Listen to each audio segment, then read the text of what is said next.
العالمين والصلاة والسلام على سيد المرسلين وعلى آله وصحبه أجمعين।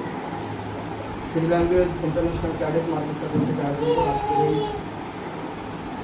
নুরানি এবং নাজরানা বিভাগের উদ্যোগী রাষ্ট্র উপস্থিত প্রতিষ্ঠানের সম্মানিত সঞ্চালক এবং প্রধান শিক্ষক, আমার একান্ত প্রিয় বন্ধুবর ভাই মাসুদুল্লাহ, অত্র প্রতিষ্ঠানের সম্মানিত সভাপতিকে আমার অন্তরস্থল থেকে সালাম জানাচ্ছি। আসসালামু আলাইকুম ওয়া রাহমাতুল্লাহি ওয়া বারাকাতুহু।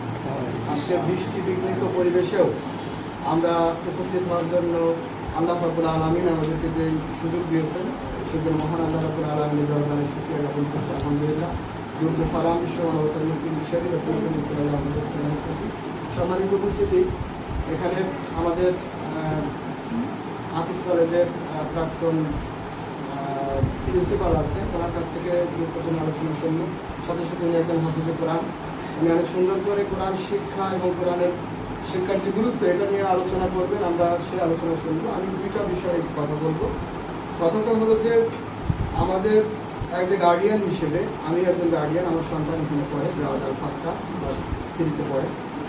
তো অ্যাজ এ গার্ডিয়ান হিসেবে আমাদের জন্য সফলতা, আমি একমাত্র সফলতা যেটা মনে করি যে ডাক্তার হয়, ইঞ্জিনিয়ার হয়, এটা খুব বেশি সফল বলে আমি মনে করি।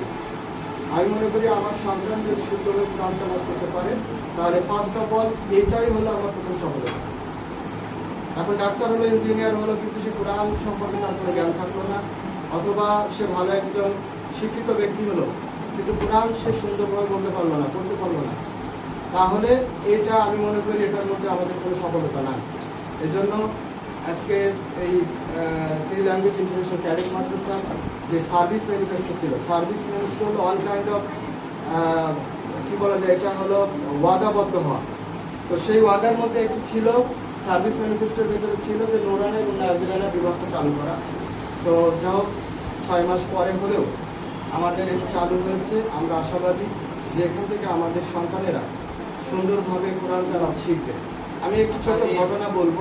কোরআন এবং হাদিসের জ্ঞান এই সাধারণ শিক্ষার পাশাপাশি কোরআন হাদিসটা যদি ভালো মতো শিখতে পারে তাহলে আমাদের সন্তান আমাদেরকে বৃদ্ধ বয়সে বৃদ্ধাশ্রমে পাঠাবে না, এটা আমি দৃঢ়ভাবে বিশ্বাস করি।